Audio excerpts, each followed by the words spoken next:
me imagino esos días cómo fueron de duros para mi familia, porque estaban pendientes del teléfono, de las noticias, más aún si les habían dado un pronóstico tan duro como es metástasis cerebral, ¿no? No sabía que era lupus, empecé a indagar y lo que veía me asustaba, porque el lupus se asocia mucho a un cáncer. Yo dije, Dios mío, voy a morir. ¿No será que han confundido las muestras? Porque tú no tienes cáncer, o sea, no tienes tumor. Y hasta el día de hoy no lo sé.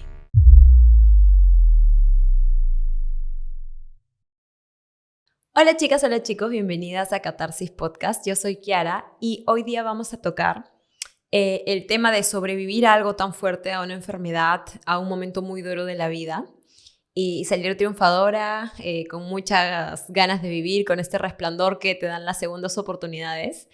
Estamos aquí con Liuben, que es una mujer que en su momento tuvo metástasis de cerebro, ese era el diagnóstico, y pasó por una larga cantidad de horas, días en la clínica internada, y hoy día está acá para contarnos cómo está, cómo sobrevivió y sobre todo su diagnóstico hoy día del lupus, que demoró muchísimo en salir a flote. Bienvenida, Liuben.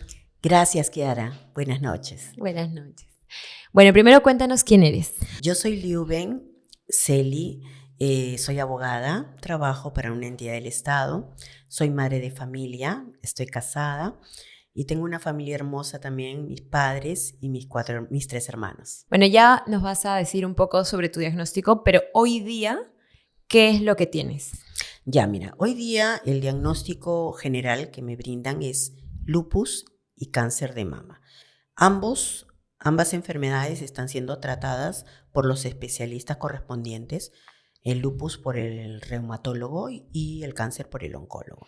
Gracias a Dios, a la fecha está controlada ambas enfermedades. Claro, que es un cáncer extraño porque no han llegado todavía a identificar muy bien el cómo, el dónde, que incluso, no sé, ya no sé si es que podría no ser cáncer, ¿no? Sino ser otra cosa. Pero para llegar a eso, cuéntanos, ¿cómo era tu vida antes de todo esto? Bueno, yo era una mujer muy metódica en el tema de salud. Yo contaba con un seguro privado por el cual yo me hacía mis chequeos regulares. El chequeo anual, que siempre uno se hace en toda entidad del Estado cuando te ponen un seguro, ¿no? Y nunca he sufrido de nada. Mi única enfermedad ha sido la hipertensión porque soy hipertensa, pero de ahí no he sufrido absolutamente de nada. En el año 2020 tuve en febrero más o menos o en enero un escozor en el oído derecho que me molestaba muchísimo. Yo le asocié a que podía ser por el tema del verano, la playa, la piscina que uno va. Entonces traté de acudir a un otorrino, que es el que ve el tema del oído, ¿no? El otorrino me dijo que podía ser una posible otitis y me diagnosticó, me dio de receta gotas para el oído. Y así estuve yendo a trabajar normal y me echaba mis gotitas al oído. Pero no pasaba ese escozor, se hacía más intenso, ¿no? Y a los días o a las semanas, al discurrir el tiempo, empecé a sentir que mi lado derecho de mi rostro estaba medio extraño. El ojo no cerraba muy bien, ¿no? Entonces dije, ¿qué está pasando? Algo está sucediendo, esto no es normal, porque uno conoce su cuerpo. Sí. Y como te digo que yo he sido una mujer muy metódica en temas de salud, totalmente controlada, entonces al menor indicio de algo raro en mí, acudo al médico. Que es como debería ser. Así es, como debería ser, como cualquier persona tendría que hacerlo siempre, ¿no? Y acudí al neurólogo, porque dije debe ser algo neurológico. Efectivamente me vio el neurólogo, me revisó, me dijo que de repente era estrés y que tomara unas pastillas relajantes. Y así fue, tomé mis pastillas, pero en lugar de mejorar, empecé a ver doble a los días siguientes. ¿Cómo ver doble? Como si las cosas se duplicaran. Es como que sí, como que ves 2 tazas, 2 focos, ¿no? Entonces dije, qué raro, ¿qué está pasando? Y como yo tengo un primo que es médico, lo llamé por teléfono y le dije lo que estaba sucediendo. Y me dijo, de repente tienes síndrome de ojo seco. Haz una cosa, me dijo Liuben, cúbrete el ojo, hazlo descansar, cúbrete un ojo, el ojo para que puedas ver bien. Y eso hice, pero al día siguiente cuando me lo retiro seguía con lo mismo. Dije, no, esto no es normal. Y me fui a un oftalmólogo, porque lo asocié tema de visión, el oftalmólogo. Dicho y hecho, me dijeron que esto no tiene nada que ver con el oftalmólogo, es neurología. Debes tener un problema neurológico. Acudí al neurólogo y el neurólogo me hicieron cantidad de pruebas. Me revisaron, me hicieron tomografía, resonancia a la cabeza, no encontraron nada. Me dijo, es estrés. Sigo con lo mismo que es estrés, así que tus pastillas para que te relajes y descansa. Lo mejor es el descanso. Llegó el tema de la pandemia, porque la pandemia creo que fue en marzo del 2020. Sí. ¿No? Y yo dije, bueno, ya pasará. ¿Qué sucedía? Que de pronto yo ya no podía agarrar la taza. Agarraba la taza y empecé a temblar, ¿no? No podía ya sostener ni el jabón. Se me caía el jabón. No tenía fuerza en las manos. Dije, ¿qué está sucediendo conmigo? Y después quería tomar un poco de agua y no podía deglutir. Como que la glotis se me cerraba. En una de esas noches, que estaba descansando en mi dormitorio, me despierto asustada porque perdí el poder respirar. Tuve que acercarme a la ventana para poder respirar y como que me había ahogado, asfixiado. Desde esa fecha tuve que dormir semisentada para poder respirar. Todos estos síntomas últimos que ha comentado fueron ya durante pandemia. Claro. Era un poco más complicado. Estamos hablando de marzo, no podía ir, obviamente, ¿no? Marzo, principios de abril, esos síntomas, ¿no? No podía comer absolutamente nada porque no me pasaban los alimentos, ni la saliva la podía pasar. Tenía que estar siempre con un balde, entonces yo dije, no, tengo que ir al médico para que me vean. Gracias a Dios, mi hermano siempre ha estado pendiente de mí y él me llevaba en época de pandemia con el auto de mi papá y me llevaba al médico. Fui al médico, al neurólogo y me quedé internada por una semana en la clínica para que me hagan estudios, ¿no? Me hicieron estudios nuevamente, resonancia magnética, ¿no? Tomografía, incluso punción lumbar, porque el neurólogo dijo puede ser un problema de ataxia o puede ser un Guillain-Barré. Lo que me estaba pasando porque era un tema neurológico. El temblor de las manos, perdí fuerzas en las piernas y luego ya empecé a hablar, pero entrecortado. Ya no hilaba oraciones. Entonces todo era un tema neurológico. Sí. Cuando me hicieron todas las pruebas, el doctor dijo que era algo extraño porque todo salía limpio. No había ningún tumor en el cerebro ni nada. Entonces me dijo, vamos a darte nuevamente un tratamiento para relajarte, porque puede ser, seguía con el tema del estrés, ¿no? Entonces, sumado a la pandemia y todo, claro, podría ser, pero eran muchos síntomas. ¿Y los primeros seguían estando ya en esta época o iban cambiando los síntomas? Los síntomas fueron cambiando de semanas a semanas, pero como uno seguía por lo que dicen los médicos, uno solamente admite lo que dice el médico y sigue el tratamiento. Pero como se iban acentuando los síntomas que te estoy manifestando, y ya al llegar el punto de que yo ya no tenía estabilidad, o sea, yo tenía que caminar agarrada de alguien, porque si no me caía. Entonces, decidimos con mi hermano acudir a otros especialistas. Llegamos incluso hasta el Hospital Mogrovejo, donde son los mejores neurólogos. Sí. Pero en el hospital, como era plena pandemia, lo que nos dijeron era que era preferible que vaya a mi clínica. Porque ahí en el hospital hay mucho contagio de COVID. Estaban recibiendo. Así es. Entonces decidimos irnos nuevamente a la clínica. Ya estamos hablando más o menos por el tema de mayo del 2020, y me interné por emergencia. Cuando me interno por emergencia, los médicos decidieron que me vea un oncólogo, porque no podían llegar al diagnóstico. Cuando el oncólogo me ausculta, me dice que tenía un ganglio sospechoso en la axila derecha y que era recomendable que me hagan una biopsia. Yo no me acuerdo de eso. Eso se acuerda mi hermana, porque mi hermana también me acompañaba a la clínica. Eran los únicos que me podían acompañar porque en tema de pandemia nadie entra a las clínicas. Entonces el oncólogo dijo, vamos a hacerle la biopsia En el momento del procedimiento de la biopsia, según lo que me comenta mi oncólogo de ese entonces, yo entré en dolor. O sea, yo estaba consciente porque era solamente tema de anestesia local.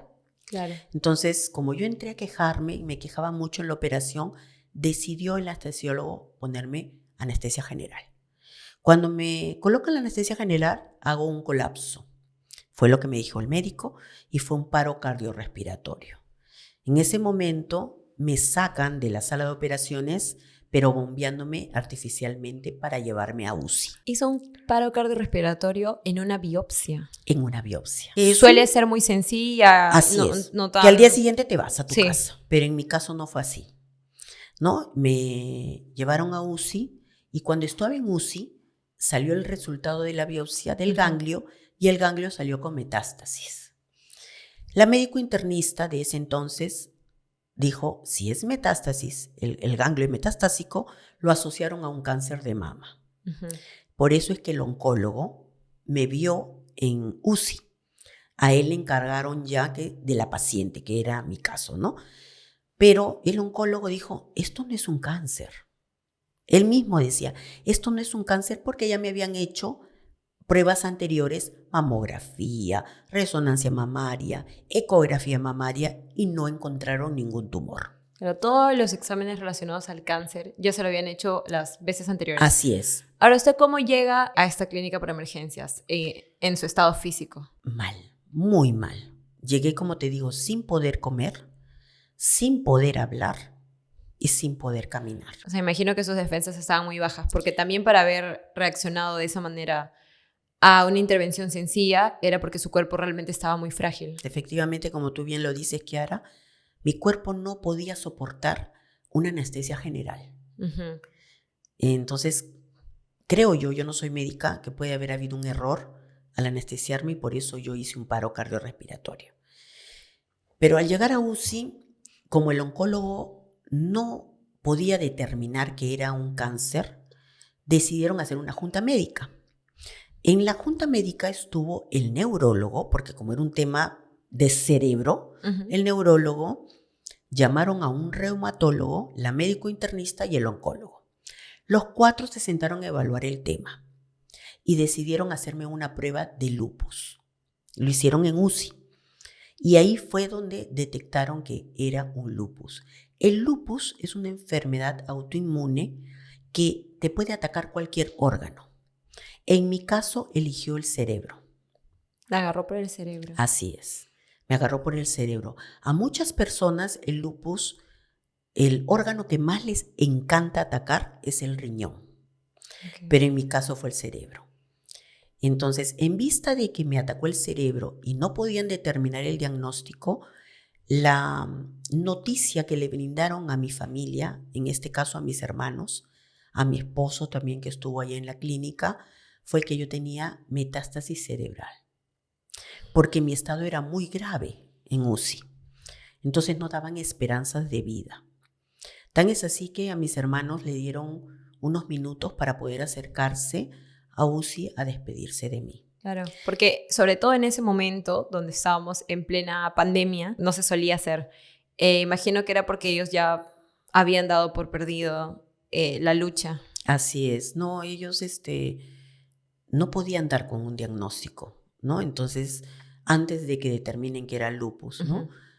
No sé, ¿te imaginas tú la noticia para mis hermanos, para mi familia, de ver una persona tan fuerte como era yo antes, tan dinámica y tan cuidadosa de mi salud? Porque ya después que pasé todo este episodio, muchas personas me dijeron que no podían creer cuando les dieron la noticia que yo tenía metástasis cerebral. Nadie lo podía creer. Metástasis cerebral, claro. No puede ser, decían, ¿Leuven? ¿No metástasis? ¿Con cáncer? No. Si Leuven era una persona que le dolía una uña y corría a la clínica. Entonces es imposible. Claro, porque la metástasis que le habían dicho inicialmente era que venía del cáncer porque no encontraban una explicación. Exacto. Entonces determinaron que era metástasis. Y de ahí es muy difícil retroceder. O sea, es muy claro, difícil determinaron que era metástasis por el ganglio. Por el ganglio. Como sacaron el ganglio y el ganglio salió con metástasis, dijeron, uy, la metástasis está en el cerebro. Claro, ya avanzó a todos lados. Ya avanzó. Entonces, esa noticia se la dieron a mis padres, mi padre de 89 años y mi madre, ya te imaginas, ambos ancianos, muy fuertes, como me dijo mi padre en ese entonces, me dijo, pusieron a prueba mi corazón, hija, porque yo pude soportar esa noticia, pero sí se derrumbaron, ¿no? Y no solamente ellos, toda mi familia en general, porque en plena pandemia que era difícil saber cómo está la paciente, porque no te daban noticias. Las noticias llegaban al mediodía y esto es, ellos tenían que comerse las uñas, esperar las noticias de qué podía pasar con su hija. Claro, era un sistema de salud saturado. Así. Y además mucha gente entraba o llevaba a su familiar a la puerta de la clínica y ya nunca más lo veía. Nunca porque más. Empezaron a cambiar los protocolos de cuando las personas fallecían. Ahora, ¿su familia cómo le cuenta que fue este momento, no sé, por ejemplo, para su hijo, ¿no? Para sus papás afrontarlo? ¿O cuál fue la actitud que ellos tomaron frente a esto? Mi hijo estaba con mi esposo y cuando le dieron la noticia, mi hijo no reaccionó, no lloró, no gritó, no, como que no entendía, ¿no? Mi hijo en ese entonces tenía 14 años. Pero te comento, para más o menos para que entres en contexto, yo me interné un 19 de mayo, un día después del cumpleaños de mi hijo. Pero en el cumpleaños de mi hijo yo ya estaba mal, yo ya no podía ni pararme. Yo ya quería internarme, pero dije, no me voy a internar porque quiero pasar el cumpleaños con mi hijo. Me interno el 19 de mayo y ese 19 de mayo fallece su abuela paterna de COVID. Oh. Entonces mi hijo tuvo 2 golpes. Sí. El saber que su madre estaba con metástasis cerebral y su abuela que había fallecido, ¿no? Entonces él no reaccionó, pero toda mi familia estaba destruida. Hicieron grupos de oración, cadenas de oración. Fue increíble, Kiara, porque no pensé tener a tanta gente que me quisiera de esa manera. Claro. Todos mis compañeros de trabajo hicieron cadenas de oración, grupos de oración, misas de sanación, no solamente de mi trabajo de ese entonces, sino de otros trabajos que yo ya había dejado, que me han acompañado grandes amistades haciendo misas, y pienso yo que esa ayuda y esa fe ha sido la que me ha dado la fortaleza para salir adelante de esa situación tan difícil que es estar en UCI. Estar en UCI no se lo deseo a nadie, porque yo, como te digo, sí sentí lo que era. Por más que digan que una persona está sedada. ¿Cuántos días estuvo en UCI? En UCI estuve aproximadamente 23 días. Y durante esos 23 días, no es que estuvo en coma. No. Pero estaba sedada. Estaba sedada con ventilación mecánica, wow. Pero tenía intervalos de lucidez que eran muy cortos, pero yo llegaba a escuchar a los médicos y a las enfermeras que se me acercaban o me lavaban el cabello y conversaban temas del COVID, porque te cuento que yo era la única persona en UCI sin COVID. Sí, pues. Todo UCI eran pacientes de COVID. A mí me habían hecho un espacio, según lo que me cuentan, un espacio con unos biombos separados para que no me pueda contagiar de COVID. Y eso que sí, nos ponemos a pensar que eso fue en mayo del 2020, ahí la situación estaba un poco más controlada. Quizás si esto se hubiera alargado hasta finales del 2020, donde la gente ya ni siquiera podía encontrar cama, hubiera sido otra la historia. Exacto. Es buen punto lo que tú dices. En ese entonces habían camas UCI. Todavía habían camas UCI. Mucha gente falleció por no encontrar una. Exacto. Y lo increíble de todo es que yo digo, Dios mío, ¿cómo es posible que yo haya estado en UCI rodeada de personas con COVID en el pico de la pandemia? Sí. Y que no me haya contagiado? Es más, yo tenía momentos de mucha secreción. Cuando uno tiene una intubación, segregas mucha saliva. Entonces, esa saliva te genera mucha ahogo, asfixia. ¿Qué hacían? Me tenían que aspirar. no solamente aspirar, a veces me tenían que nebulizar. Y la nebulización te levanta mucho en el ambiente y eso me tenían que hacer en un espacio muy cerrado. Es lo que me cuentan, a mí me ponían en un costado muy cuidada para que no me pueda contagiar, ¿no? Entonces, como te digo, fue muy duro para mi familia. Ujú. Mi hijo no tuvo ninguna reacción, es lo que me comentan, pero sí mis amigos, mis grandes amigos, mi familia, mis hermanos. Mi hermano que estaba en Estados Unidos, él pedía vuelo humanitario Ay, bueno. para venir a verme porque no había esperanzas para mí. Esa Sí. era en sí la metástasis que habían indicado, ¿no? Ahora, durante esos días que estuvo ahí, ¿qué recuerda? ¿Cómo era un día? ¿O no tenía noción de los días? Mira, no tenía noción de los días, pero cuando yo tenía lucidez, en una oportunidad yo me miraba en el baño de la clínica y miraba por la ventana y veía la calle y decía, ¿cómo me escapo de aquí?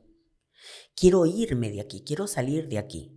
Entonces, cuando yo quería saltar por la ventana, luego sentía que estaba amarrada, porque a mí me tenían amarrada.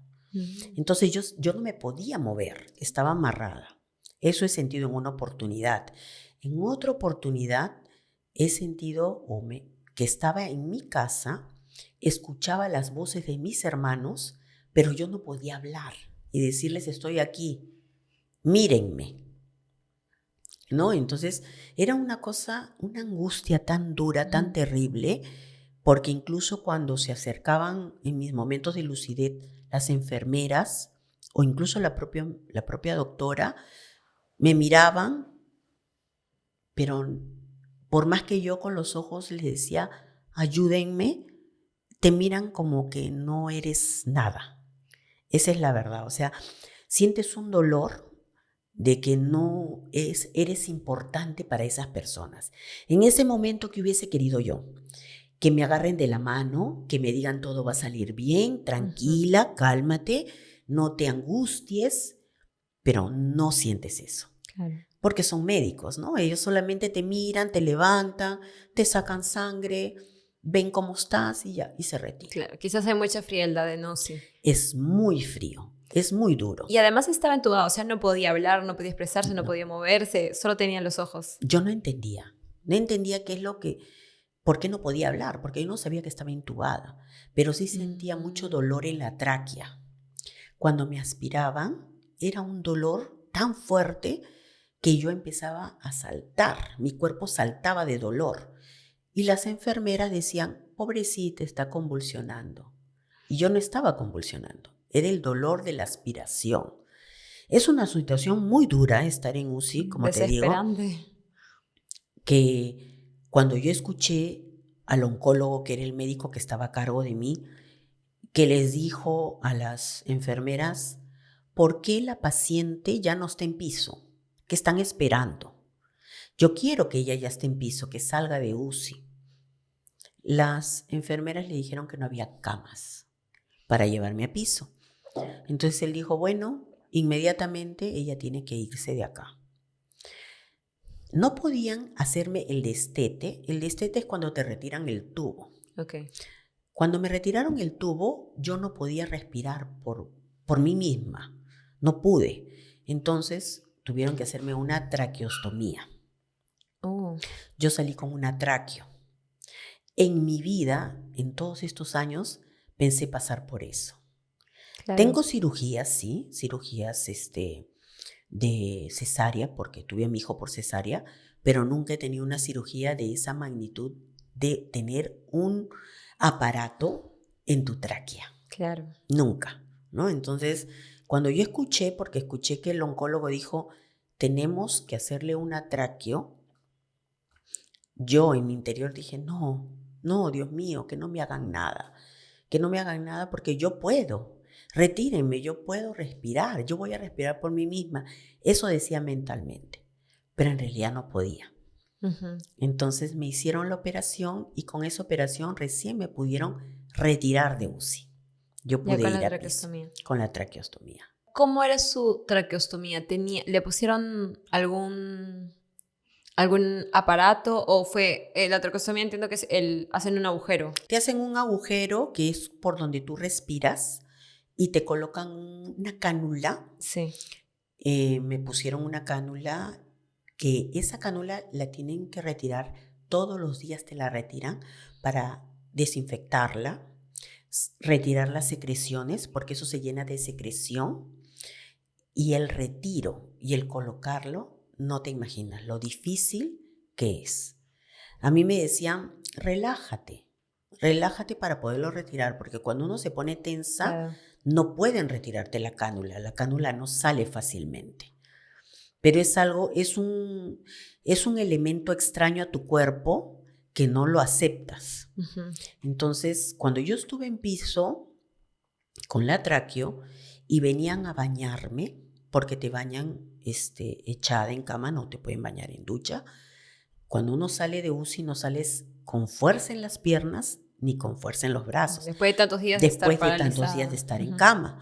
Entonces me bañaban entre 4 enfermeros, pero cada vez que me movía, yo tosía.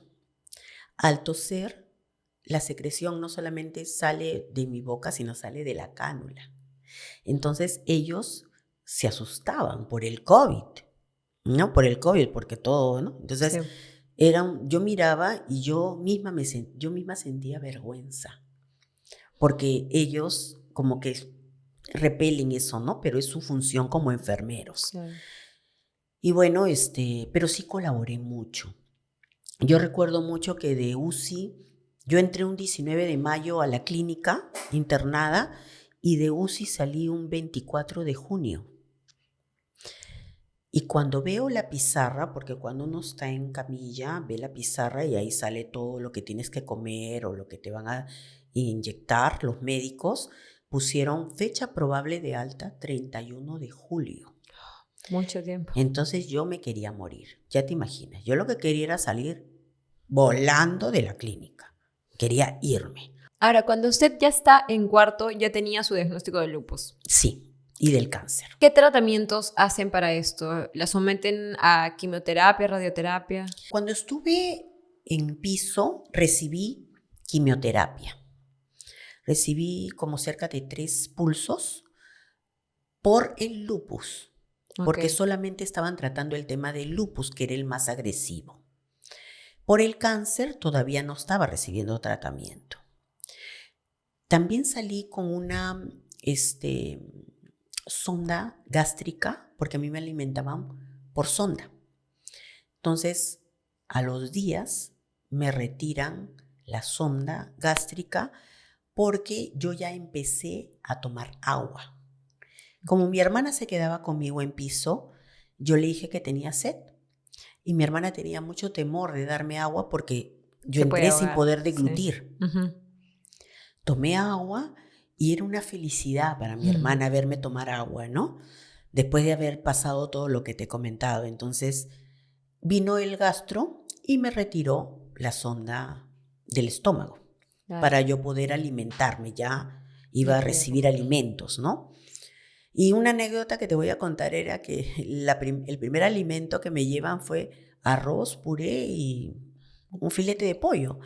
Y yo cuando miré eso me asusté. Dije, Dios mío, yo no puedo comer eso. Porque recién estaba pues... Claro, pasando de nuevo y pasando el agua, contundente. ¿No? Le dijimos al doctor que yo no podía comer eso y el doctor también se espantó y dijo, creo que se han equivocado de dieta. Lo tuyo es dieta líquida. Y empecé a tomar líquido, pero de a poquitos. Y empecé como si fuera una bebé. Aprender a comer. Para no ahogarme. Más aún cuando tienes la tráqueo. La ignorancia de uno, ¿no? De pensar que esto tiene que ver con la comida. Uh-huh. Y no es así. No es así. Este es el sistema respiratorio y lo otro es el sistema digestivo, ¿no? Entonces, bueno, mi propia ignorancia era esa, ¿no? Decía, no voy a poder comer. Se puede salir, pero no, claro. Y no podía hablar. Cuando tú tienes tráqueo no puedes hablar.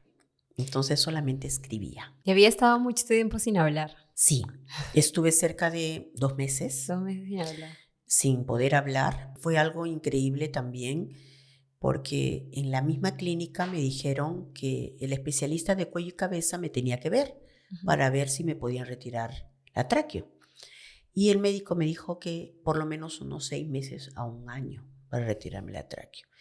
Y yo entré en colapso. Dije, yo no puedo seguir con esto, no lo soporto. Ahora, la traqueostomía, usted cuando se la hacen porque no puede respirar. Exacto. Entonces, digamos que al hacerla ya respira sin el mismo esfuerzo. Así es. ¿Cómo se sentía? Me sentía muy bien. Cuando llegué a casa, después que me dieron de alta, a mí me dieron, mira, la fecha de alta era 31, pero a mí me dieron de alta el 4 de julio, porque yo puse mucho de mi parte para poder recuperarme más rápido, ¿no? Y la tráqueo para mí era muy fastidiosa, era un dolor, no lo soportaba. Cuando llegué a casa, yo llegué a casa de mis padres, porque mis papás me querían tener, me querían cuidar. No llegué a mi casa de mi esposo con mi hijo, ¿no? Y cuando ellos me ven, se asustaron, porque no vieron al Leuven de antes, ¿no? Claro. Me vieron con una tráqueo, con el cabello más chiquito porque me lo cortaron, muy desmejorada, ¿no? No podía caminar muy bien, salí muy débil. Entonces, bueno, yo lloraba mucho, sufría mucho por el tema de la tráqueo y gracias a Dios tengo una amiga del colegio que su esposo es especialista de cuello y cabeza, es médico, y él me fue a ver de manera particular a mi casa y me cambió la cánula, que era muy grande, me la cambió por una más pequeña y me puso un taponcito y me dijo, habla, cuando me puso el tapón. Y pude hablar. Ronco, pero pude hablar. Cuando pude hablar, rompí en llanto, porque yo dije, nunca más voy a hablar, ¿no? Entonces, él me dijo, no te preocupes, con ese taponcito, si tú puedes respirar normal, si logras soportar 24 horas con el taponcito, yo vengo la siguiente semana y te lo retiro. Y así fue. Yo me propuse estar con el taponcito 24 horas para que me lo retiren, porque quería que me la retiren. Y efectivamente pude soportar, pude respirar normal y a la semana siguiente me la retiraron. Ahora, yo he visto personas, ¿no?, que viven con traqueostomía porque bueno, lamentablemente no pueden, o dependen de eso para respirar, que para hablar se lo tapan. Exacto. Entonces es muy interesante la función del cuerpo, ¿no? Porque no tiene que ver con tragar, pero sí con hablar. Claro, porque es la respiración, el aire que sale, ¿no? Si tú empiezas a hablar con el hueco destapado, no te sale tu voz. Pero si te lo tapas, sí puedes hablar. ¿Cómo hacen los doctores para cerrar el hueco que abren? Yo también dije, me van a tener que coser. Pero no, me dijo, ponte una gasita. El hueco quedó abierto, era un huequito más o menos así.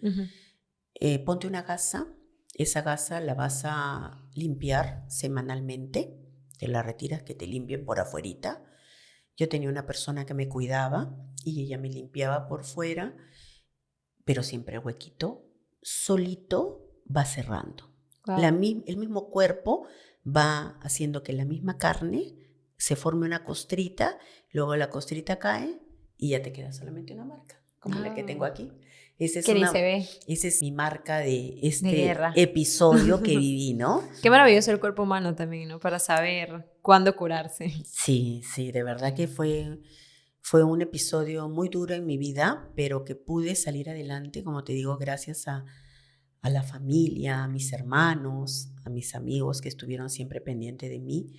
Y de manera especial yo te voy a comentar que tuve una persona muy especial que fue mi jefa de ese entonces, que pudo apoyarme al 100% en toda mi recuperación. Incluso gracias a ella yo tuve el seguro médico. Si yo hubiese caído enferma sin un seguro, no estaría aquí contando contigo. Pero el Estado está mucho más difícil de lo que suele ser. Así es. Y gracias a ella, de verdad, gracias a ella, que pude contar con ese seguro. Imagínate 23 días en UCI. No, yo creo que... Y hay muchas personas que se endeudaron de por vida. ¿Sabías que muchas de las historias que aparecen en el podcast es gracias a que se animan a escribirnos y tienen la valentía de venir a compartirlas? Si crees que tienes una historia que merece ser contada y que tu experiencia podría servirle a alguien más, te invito a llenar el link que está en nuestra descripción. Y ojalá podamos tenerte pronto aquí, haciendo catarsis con nosotras. ¿Se fue informando más acerca del lupus? ¿Sabía lo que era el lupus cuando le dieron ese diagnóstico? Cuando me dijeron cáncer de mama, te juro que no me asusté. Yo dije, como que no entré en razón de qué cosa era cáncer. Uh-huh.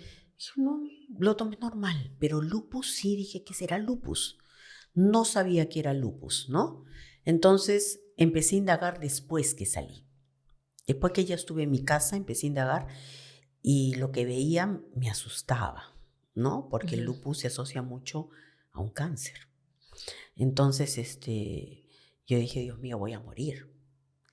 Pero hoy en día, con mi doctor reumatólogo, el doctor Carlos Alberto Rueda, es un magnífico doctor.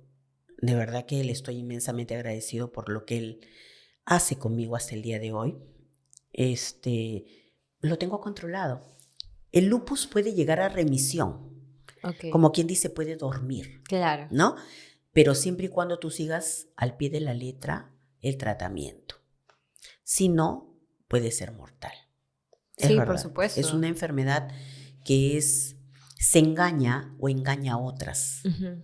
Y te puede llevar incluso a la muerte. Se camufla en otras Se enfermedades. camufla, ¿No? esa es la palabra. Con síntomas que se pueden asociar a muchas otras cosas, porque lo de usted empezó pareciendo una otitis. Imagínate, con una otitis, nada más. Y con estrés, ¿no? Mucho tiempo la explicación era el estrés. El estrés. El estrés fue lo que me conllevó a todo lo que padecí, ¿no? Ahora, ¿usted ha analizado cuál fue quizás el detonante de todo esto? Porque el lupus es algo dormido, me imagino, no es algo que se contagia, se contrae, sino una persona lo tiene dormido y en algún momento despierta. El lupus aparece cuando tu sistema inmune cae, ¿no? Tus defensas caen. Entonces yo lo asocio a que en ese entonces tenía mucha carga laboral, demasiada carga laboral, mucha responsabilidad y sumado a la pandemia. Las noticias eran muy terribles. Sí, era vivir en una película de terror. Era todos los días ver muertos, al punto que yo ya no quería ver noticias. Uh-huh. Y vivía enferma de que nadie salga de la casa, de que nadie entre, de que el alcohol. Entonces creo que eso fue el detonante. Yo llegué a la clínica a internarme con cerca de 8 de hemoglobina. Bajísimo. Y tenía un rango de análisis de sangre que me salió como tipo de cáncer, ¿no? Estaba muy grave, muy grave. Entonces, creo que definitivamente el estrés juega mucho para que la enfermedad del lupus se reactive. ¿Y cómo lo maneja hoy día? Bueno, hoy en día tengo un trabajo que me gusta, tengo compañeros del trabajo que me agradan, los aprecio muchísimo y no sufro de estrés, fíjate. Y puede ser porque no tengo responsabilidad. En ese entonces yo tenía un cargo como una funcionaria, entonces tenía mucha responsabilidad. Ahora no, ahora estoy trabajando tranquilamente, feliz con mi hijo, estoy con mi hijo compartiendo más tiempo con mi hijo, con mi familia. Este episodio que yo pasé me enseñó a valorar más mi estado de salud, mi familia, mis amistades, y el trabajo solamente es algo pasajero. Uh-huh. Y que uno no puede darle el 100% a ello. Claro. ¿No? Entonces, estoy trabajando, sí, pero sin estrés. Eso es lo más importante. Eso sí, por supuesto. El estrés puede desencadenar no solo el lupus, sino muchas otras enfermedades. Muchísimas. Porque las personas somatizan. Todo lo que sienten, todo el dolor, se manifiesta en algún momento de alguna manera. Durante este proceso, en la clínica, ¿alguna vez pensó que iba a dejar este mundo? No. ¿Nunca? No. Cuando estuve en la clínica, no me daba cuenta de lo que estaba viviendo. O sea, yo estuve en UCI, pero perdí la noción del tiempo y tampoco entendía dónde estaba. Yo solamente me despertaba y miraba la maquinita que te mide la presión, que te mide la saturación y que suena ti, ti, Claro, el ti, monitor. ti, ti, el monitor. Ese sonidito, cuando yo lo escucho en otro lado, es como si fuera, ¡ah! Dios mío, una alarma en mí, ¿me entiendes? O sea, Porque le yo queda sí, el pequeño trauma, digamos. creo que voy a vivir con eso toda mi vida. Claro. Y Es que hay como te digo, olores, sonidos que a uno le recuerdan o lo lleva en un momento, ¿no? cuando paso por la clínica, te cuento, paso por la clínica, no sé, por algún motivo con el taxi y la miro y me vienen muchos recuerdos. O sea, hay situaciones que te quedan para toda la vida. Como te digo, eso, lo que yo pasé, las circunstancias del cáncer, el llevar, porque yo llevé quimioterapia 1 año, recibí pulsos todo 1 año, ¿no? Siempre iba acompañada de mi hermana me acompañaba, me esperaba las 4 horas que recibes, porque 4 hasta 5 horas que recibes la quimioterapia, ella afuera me esperaba a que yo salga y se iba conmigo. Todo el año que yo recibí mi quimio, nunca fui sola, ¿no? Y mi hermano, mis 2 hermanos fueron, como te digo, mi soporte, mi soporte. Qué lindo, porque al final para eso son los hermanos, yo creo, ¿no? Sí, sí, sí, de verdad que ellos son mis ángeles terrenales. ¿Qué cree que fue lo determinante para que logre superar esta situación? Yo creo que soy muy fuerte, tengo esa fortaleza o soy muy terca, que quiero darle la guerra, ¿no? A la enfermedad. No me vas a tumbar, ¿no? Porque como te dije, yo vi que mi fecha probable de alta era muy lejana. Entonces yo dije, no. Y tan es así que el día que me llevaron a mi piso, al día siguiente yo ya quería que me sienten en el sillón y no podía porque no tenía fuerzas, pero yo le decía a mi hermana, le escribía, quiero sentarme en el sillón. Entonces ella se paraba, llamaba a los enfermeros, venían 3 enfermeros, me levantaban y me sentaban porque yo no podía caminar. Me sentaban y cuando venía el doctor Riva, que también quiero hacerle un homenaje a él, el mejor oncólogo que me acompañó todo ese tiempo y que ahora está en la gloria del Señor, fue magnífico médico. Todos los días iba a verme a mi piso y en las mañanitas, a las 7 de la mañana, y cuando llegaba me miraba y me decía, ¿qué haces sentada? Tú ya te quieres ir. Mi engreída, me decía, pero te veo muy bien. Tú vas a salir pronto de aquí. Y era cierto, o sea, porque yo recibí terapia para poder caminar, me daban con una pelotita para poder fortalecer mis músculos, ¿no? Entonces, cada vez que venía la señorita para hacerme la terapia, yo ponía de mi parte, nada de que me duele la pierna ni nada, no. Me decían, haz esto, yo lo hacía, con tal de irme. Claro, también después de estar tanto tiempo inmovilizada, uno pierde músculo, ya no se puede, y tiene que hacer terapia justamente, ¿no? Para recuperar esta masa muscular, pero debe ser doloroso el proceso. Sí, especialmente para mis padres. Te comento, mis papás, cuando me vieron llegar, mi papá me ayudaba a caminar, como cuando eras bebé. Mi papá tenía pues 91 años, ¿no? Entonces él me agarraba del brazo y me decía, vamos a caminar, hija. Me levantaba y así caminaba conmigo despacito, un paso para acá, y me hizo recordar, ¿no? Yo digo, mi papá que me ha visto de bebé y me hacía caminar y ahora... Y mi mamá, pues mi mamá me atendía como no tienes idea, pues me daba la sopita. No me imagino el dolor que ellos deben haber sentido cuando les dieron la noticia de mi diagnóstico. Sí. No me imagino. Es que los padres siempre son padres, ¿no? A pesar de que eran mayores y usted también era ya una persona mayor, ¿no? Estuvieron ahí para enseñarle a hacer todo de nuevo, caminar de nuevo, Todo de nuevo, comer de nuevo. todo de nuevo. Me miraban, mi mamá me miraba, ¿estás bien? Sí, le decía yo, que no podía hablar, ¿no? Le miraba, la miraba. Pero ellos me miraban y trataban de que yo esté bien, de que esté cómoda. Tan es así que estuve 2 meses con ellos, 2 hasta 3 meses. Y ya les dije que me tenía que ir con mi esposo, pues, y con mi hijo, ¿no?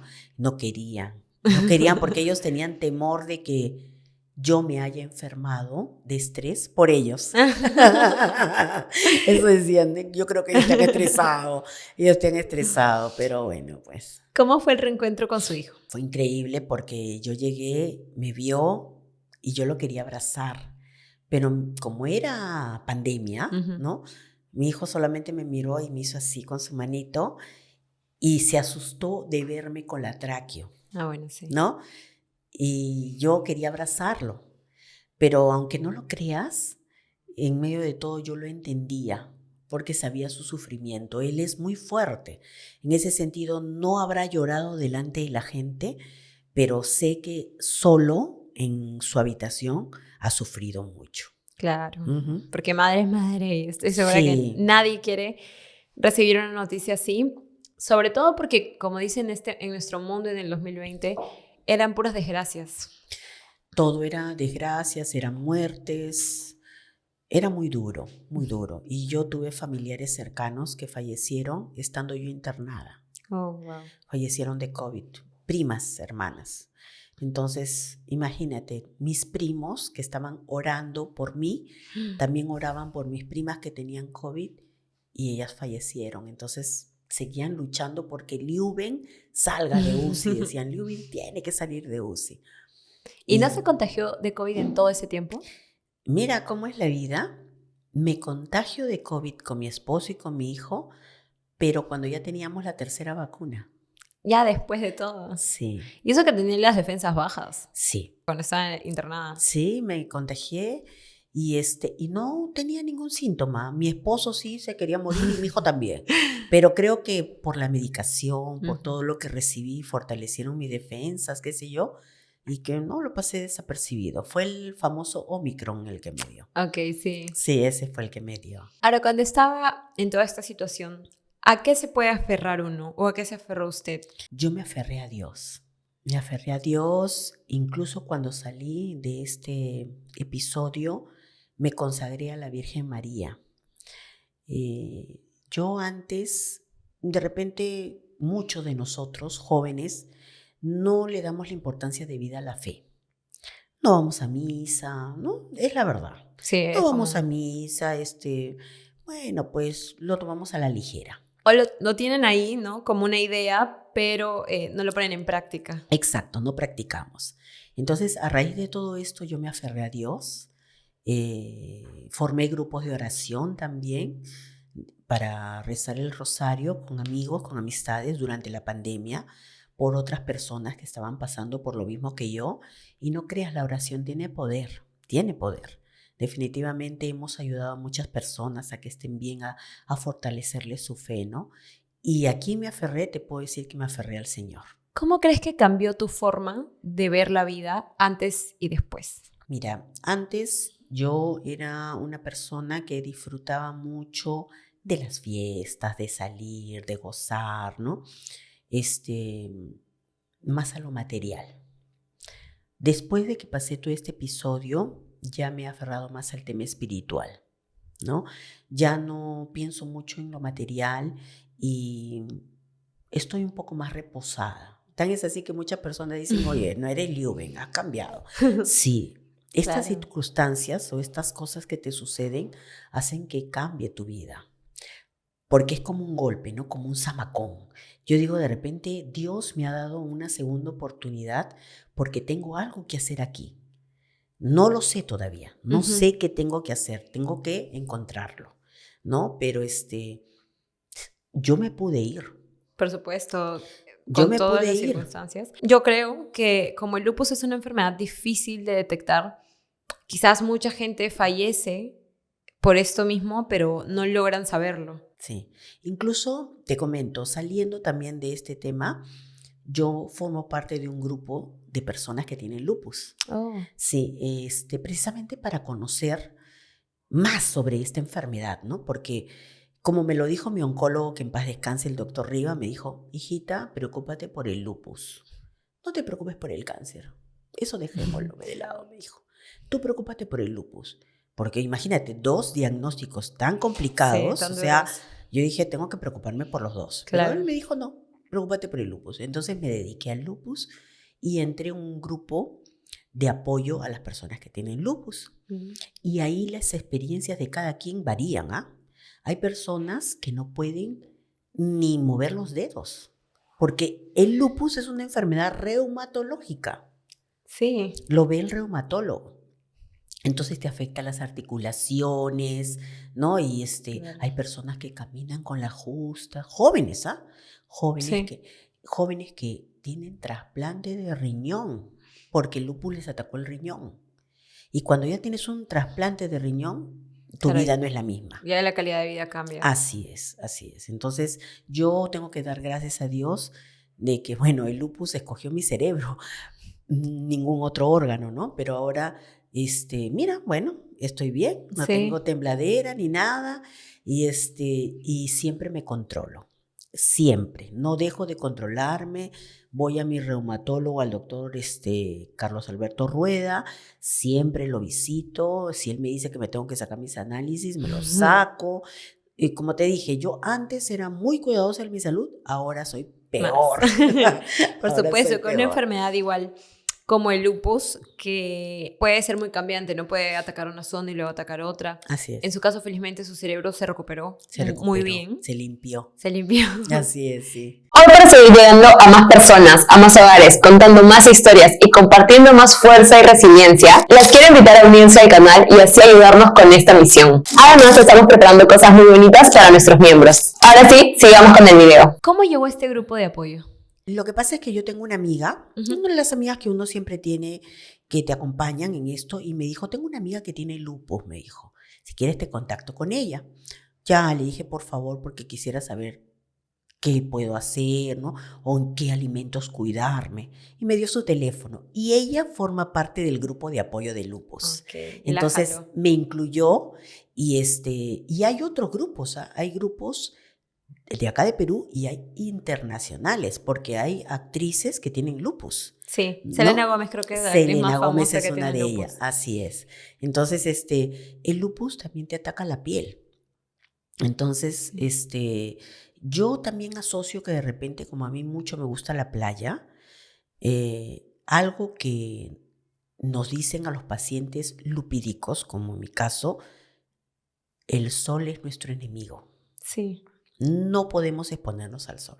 Entonces yo era amante de la playa. Y en ese año 2020, enero, febrero, todos los días me iba a la playa con mi hijo, que no sé qué, la piscina. Entonces de repente los rayos solares, qué sé yo. Algo puede haber Muchas activado. mezclas de cosas.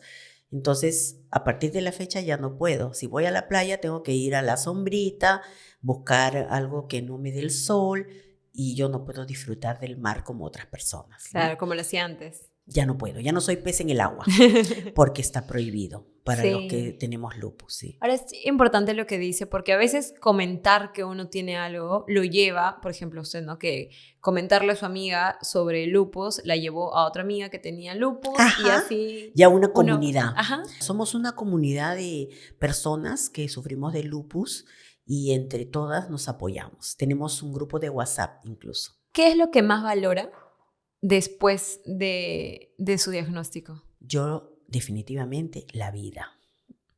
La vida se te puede ir en un santiamén. Hoy estás y mañana no.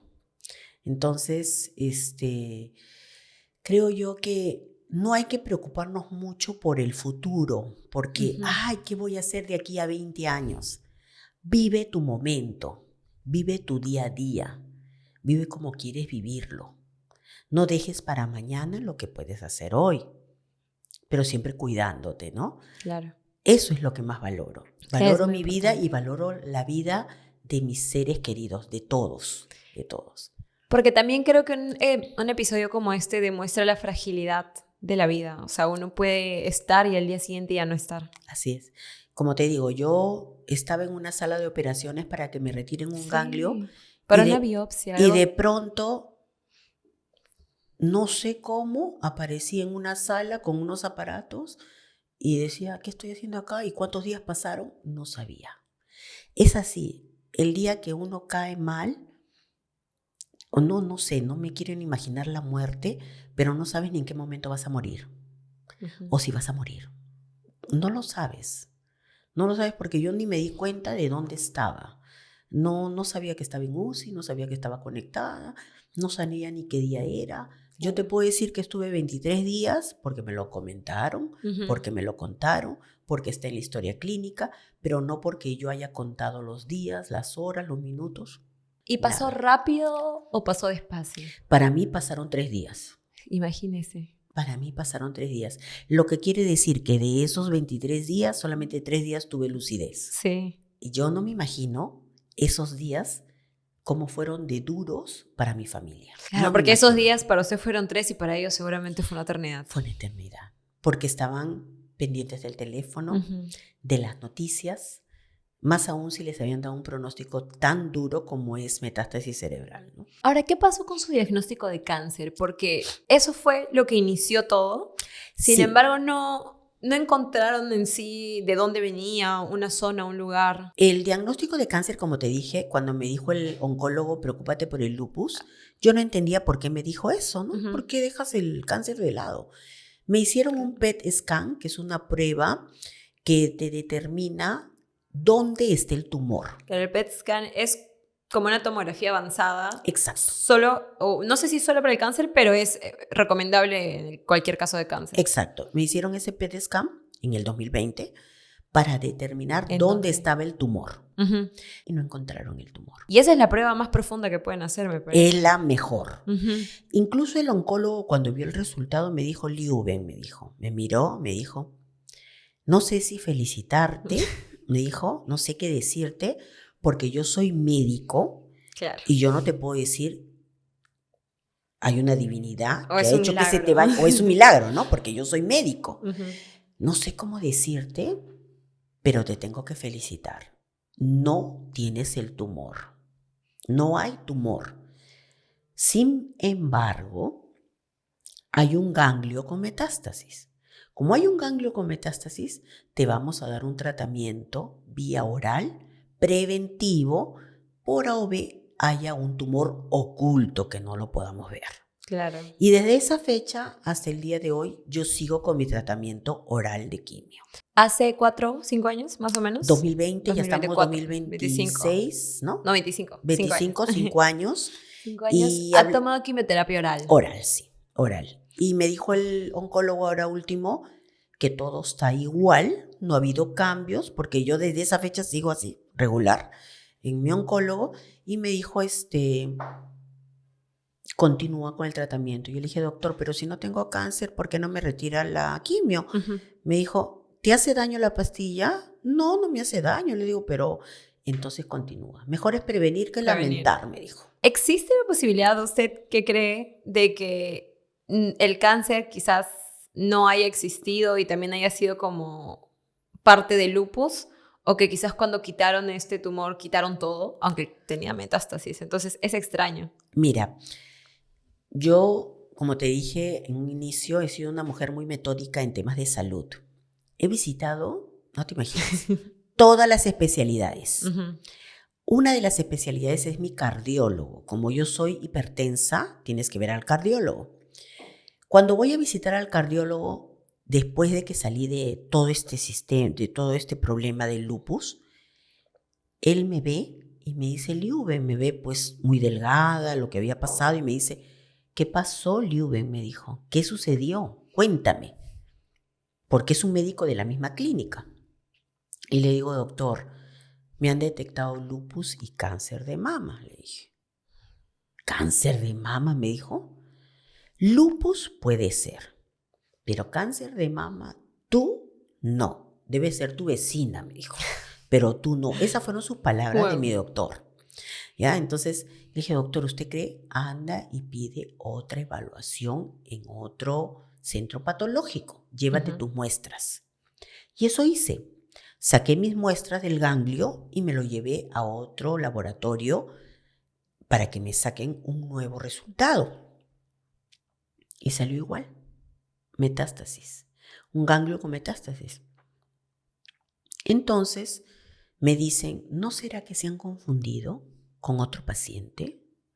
¿No será que ese Pues resultado... puede ser una opción. Claro, porque tú no estabas consciente. Ujú. ¿No será que han confundido las muestras? Porque tú no tienes cáncer. O sea, no tienes tumor. Y hasta el día de hoy no lo sé. Sí, es algo que queda así sin explicación, ¿no? Existe la posibilidad, sí ha pasado, pocas veces espero, pero en otros casos que han confundido las muestras y ya no Claro. existe como para que lo puedan volver a analizar. No, esas muestras están en el archivo en la clínica, pero están a mi nombre. O sea, si esas mismas muestras las llevo a otro Sí, lado, sale lo son lo mismo, mismo. claro. Entonces, lo que ellos dicen es que pueden haber cambiado con otro paciente. Es lo que me dicen, ¿no? Pero yo sigo con el diagnóstico, sigo con el Sí, tratamiento por prevención. y el doctor, el oncólogo, lo que me dice es que son 7 años que tengo que llevar este tratamiento, ya voy 5, Le falta poco. entonces esperar 2 años más, pero el lupus sí es de por vida. La quimioterapia oral no trae los mismos efectos, ¿no? Que la quimioterapia regular, que es la que uno se inyecta. No, la quimioterapia oral, gracias a Dios, no me causa ningún efecto. Lo que sí tengo como un poquito menos de cabello, Ok. ¿no? Como que se me cae un poquito. No es muy tan poquito. agresivo como No la es muy quimioterapia. agresivo, pero la que sí va a la vena, sí, esa sí Esa es es agresiva, ¿no? ¿Cuál es el tratamiento para el lupus? Que lleva usted y quizás alguno que llevan otras personas o el general. Ya, el lupus en su inicio, cuando fue el que me atacó al cerebro, Ujú. el tratamiento fue más agresivo, fue pulsos o quimios, le llaman Ok. quimios blancas, que se dan una cada 15 días o de manera mensual. Al inicio, como yo estuve muy mal, me dieron cada semana los pulsos, ¿no? Luego cuando ya salí de UCI y estuve en piso, me empezaron a dar cada 15 días y a los siguientes fue mensual. Ujú. Al inicio, el pulso que recibí cuando ya salí, sí, el primero me causó náuseas, me sentí débil, ¿no? Pero después ya no. Lo bueno es que las personas que te tratan y te instalan, te ponen el pulso y todo eso, son muy empáticas, muy cariñosas, ¿no? Te ayudan, cómo te sientes. Es más, es increíble, las 4 horas que uno está ahí, te dan una mantita, te ponen a ver películas, te dicen que escuches tu música, puedes ir con tu tablet, ¿no? Y te dan desayuno. Sí, ahora, usted lo lleva por la vía privada. Sí, por la vía privada. Sí, Claro, sí, no sé el tema público, como te dije, gracias a Dios y tenía su gracias a seguro. esta jefa que tuve este seguro, Sí, porque también la cuenta salió bien alta, ¿no? yo me imagino. Y el seguro es el que cubre el 90%. Tiene un buen seguro además, porque el 90% es una cobertura bastante Sí, alta. fue el mejor seguro que me pudo colocar esta señora que fue mi jefa, a quien siempre le estaré eternamente agradecida. Bueno, entonces su experiencia con los pulsos ha sido positiva. Sí, positiva, no me ha afectado en nada, gracias a Dios. ¿Hasta ahora lo lleva? No, solamente son oral, quimio oral. Ok. Ya O sea, no la llevo, para el quimio... lupus ya no llevo pulsos, Ya no lleva. pero sí tomo corticoides. El Oh. lupus, su tratamiento son corticoides. Al inicio son corticoides fuertes como la prednisona, Ujú. pero ahora estoy con aciotropina, ¿no? Hidroxicloroquina, que son pastillas que de por vida uno tiene que tomar. Aunque llegue a remisión, tendría que Aunque tomar. llegue a remisión, Sí. sí, Oh. aunque llegue a remisión. Te bajan la dosis, por ejemplo, tomas una pastilla de 50, ahora te dan de 25, te van bajando la dosis, pero no te la pueden quitar. Ok, pero Ujú. al menos, pues, muchas personas necesitan medicación, ¿no? Para continuar. Entonces, claro, esto es algo que la va a acompañar toda la vida, pero que también creo que uno debe manejar mucho desde el área emocional. Sí, tienes que manejar, como me dijo a mí el reumatólogo, tú vives en la isla de la fantasía. Para ti no hay problemas. Entonces yo lo miraba nomás porque ¿quién vive en este mundo sin problemas, no? Entonces, pero al menos mi esposo, mi hijo, me han ayudado en todo este proceso, ¿no? Porque también conversamos con él, ¿no? Con mi esposo, con mi hijo, mis hermanos conversaron con ellos, porque con ellos son con quienes yo convivo, y les dijeron que tenían que ser mi soporte, mi apoyo, evitar que yo tenga cólera, Que que reniegue. reniegue, que sufra, ¿no? Y eso que Para tenía un hijo adolescente. que hasta ahora, Que hasta ahora es a pesar adolescente. que tenga 19, todavía, No, sí, todavía es todavía, adolescente. pero sí ha cambiado mucho mi hijo y me ayuda bastante, para que ha cambiado muchísimo. Es que al final también es un trabajo de familia. Es un ¿no? trabajo de familia. Sobre todo una enfermedad que depende mucho del área emocional. Y por otro lado, y que me gustaría comentarte, hay muchas personas que no entienden a la persona que tiene lupus. Creen que una persona con lupus es normal, está sana, y no es así. Tú me ves que estoy Claro, bien, es una enfermedad pero eso invisible. es una enfermedad invisible, es verdad. Y a diferencia de otras enfermedades que pues, se manifiestan, ¿no? O que uno puede notar a simple vista, esta no. Entonces quizás, no sé si le ha pasado que no le dan importancia o no sienten la importancia. No nos comprenden. Hay muchas personas que dicen, ay, pero párate, levántate. ¿Qué haces ahí sentada? A veces estamos agotados. Necesitamos sentarnos, descansar. Y dicen, eres una floja, pero si estás bien, estás fuerte. No. Nuestra enfermedad se lleva, como bien lo ha señalado, de manera interior. Muchas personas no comprenden a un lupídico. No lo entienden. Pueden verlo muy arreglado, muy gordito, muy fortachón, pero tiene sus debilidades. Hay momentos en que nos duele el cuerpo, nos duelen los huesos, o simplemente queremos llorar. O queremos que nos entiendan, que nos den un abrazo y que estamos contigo, y eso a nosotros nos va a levantar. Es así, la enfermedad es así. No, pero bueno, tenemos que aprender a convivir con ella. ¿Se le ha hecho muy difícil, no, llevar esta enfermedad? Sí, se me ha hecho difícil porque yo, como te digo, he sido una persona muy distinta a la que soy ahora. Hay cosas que tengo que controlar, como es mi carácter. Yo tengo un carácter bien fuerte, pero trato de controlar. A veces se me escapa por ahí y eso me hace daño. Cuando se descontrola, por ejemplo, ¿su cuerpo sí se manifiesta? Sí, siento dolores en la columna, siento como hormigueo, ¿no? Entonces, cuando yo siento que ya me está sucediendo eso, yo misma tengo que interiorizarme y calmarme. Autorregularse. Exacto, yo misma me tengo que autorregular. Si ya empiezo con tensión, yo ya me doy cuenta, algo está pasando. Entonces, tengo que calmarme. Y otro tema es que soy muy ansiosa. Y eso no es bueno para una persona con lupus. Sí. Tienes que modificar tu ansiedad. Uno tiene que reprogramarse. Exacto. O sea, soy una persona que si te digo algo, quiero que lo hagas en el momento. Y a veces no funcionan así las cosas. Y eso es lo que tengo que cambiar. ¿Cuál cree que sería el mejor consejo para las personas que están acompañando a alguien con lupus? Yo creo que las personas que nos acompañan tienen que entendernos, primero entender la enfermedad, conocerla, saber cuál es el pro y el contra de tener a un paciente lupídico, para que ellos, en el momento que ven a esta persona que está saliendo de sus casillas, la ayuden a volver a su nivel, para que se calme, porque el estrés, la ansiedad es lo que lleva a que el lupus se vuelva a reactivar. Sí. Bajan tus defensas y se reactivan. Esto no le sucede a cualquier persona, solamente a aquellas personas que ya tienen un diagnóstico lupídico y aquellas que no se cuidan sus defensas. Por eso siempre tiene que haber una buena alimentación. En un paciente con lupus lo importante es la alimentación. Actualmente yo mantengo mis defensas al tope. No me descuido.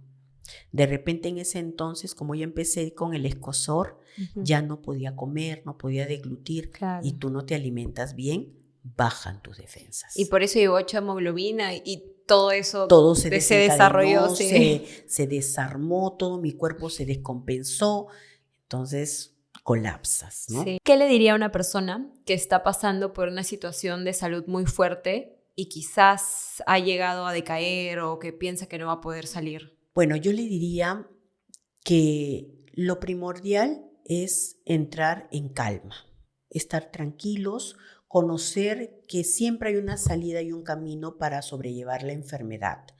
Toda enfermedad siempre tiene un tratamiento, hay que seguirlo al pie de la letra.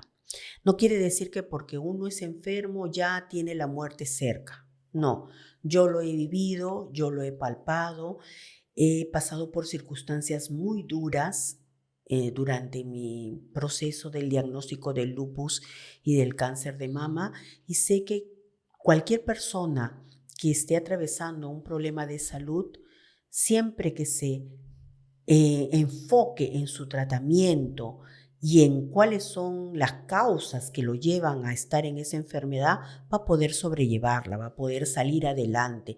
Y el apoyo emocional es muy importante. La familia, el entorno, el cariño, las amistades. Yo estoy sumamente agradecida de todos los que estuvieron a mi alrededor en esta época tan difícil que tuve que atravesar en mi internamiento en la clínica. Sí, la importancia de las redes de apoyo, ¿no? Sí, muchísimas personas, mis amigos, mi familia y mis padres, ¿no? A quien amo, mis hermanos, a quien les agradezco que hayan estado siempre y hasta el día de hoy están siempre pendientes de mí. Yo soy la última de mis hermanos. La menor. Y están siempre, bueno, somos 4 y somos, como quien dice, lo unidos, una sinergia, ¿no? Si uno entra en problemas, estamos el otro para apoyarnos, y eso creo que viene de casa. Nuestros padres nos inculcaron eso. Entonces yo estoy muy agradecida a ello. Y eso es lo único que tengo que decirles. Mucha fuerza, mucha resignación y apoyo y querer más y fortalecerse en su fe. En su fe, creer siempre que Dios siempre está con nosotros para podernos sobrellevar cualquier tipo de enfermedad y lucha. Usted se enteró de que tenía lupus de una manera muy límite, o sea, de una situación muy, muy difícil. No todos se enteran de la misma situación, pues, ¿no? Quizás algunos se enteren por exámenes y no llegando a una situación de estar en UCI o internada. Entonces, ¿qué le podría decir a estas personas que se están enterando que tienen lupus recién? Como lo hice yo, ¿no? Cuando yo me enteré, me asusté, dije, ¿qué es esta enfermedad? Porque no la conocía. Y cuando lo primero que hice fue googlear, como todas las personas, ¿no? Sí. Todo lo primero que hacen es, me pasó esto, entro al Google, Wikipedia y empiezo a averiguar, ¿no? Y a veces se asusta uno, ¿no? Porque es duro. Claro, porque hay ahí lo general, ¿no? Pero no todos los cuerpos reaccionan de la misma manera. Entonces, lo que pueden hacer es formar grupos de apoyo, como lo que yo he hecho, ¿no? Tenemos grupos de WhatsApp, grupos en Facebook, en Instagram, y entre nosotros mismos nos brindamos apoyo, nos damos fortaleza, ¿no? Mandamos mensajes de cariño, de soporte, y eso nos ayuda a poder llevar la enfermedad de la mejor manera. Sí, es la importancia de tener a alguien que entienda, ¿no? Sí. De carne propia. Claro. Igualmente creo que las redes sociales son muy útiles para este tipo de cosas. Así es. Yo espero que a una persona que tenga lupus le salga este episodio y pueda ver que uno puede estar bien, que puede estar fuerte, que puede trabajar, que puede hacer su vida regular de manera normal, siempre fortaleciendo mucho pues la parte emocional y siendo tan metódica como usted con sus medicamentos. Así es, Kiara, y no pensar que una persona con lupus es una persona que no puede ejercer o que es un discapacitado. No, al contrario, podemos hacer una vida sumamente normal, controlándonos y llevando nuestro tratamiento como debe de ser. Bueno, y a los familiares también ya saben un poquito cómo pueden manejarlo. Así es. Porque a veces se enferma alguien en la casa y repercute. Y lo que hacemos nosotros, ¿no? Como red de apoyo también debe ser fortalecer a esa persona. Bueno, Lubén, te agradezco muchísimo por venir acá. Es increíble cómo esta experiencia la has vuelto fuerza. Es muy admirable el apoyo que tienen en toda tu familia. Qué bonito, porque al final yo siento que los hermanos son el mejor regalo que tus papás te dan, y son de verdad los que te acompañan hasta el final, porque se quedarán juntos hasta el final de los tiempos. Espero que les haya gustado este episodio. Ya saben un poco más acerca del lupus, que es una enfermedad difícil de detectar. Si alguno de ustedes la tiene, les recomiendo buscar esos grupos de apoyo que hay, nacionales e internacionales. Gracias, Kiara. Gracias a ti y gracias a ustedes por ver este episodio. Nos vemos. Bye, bye.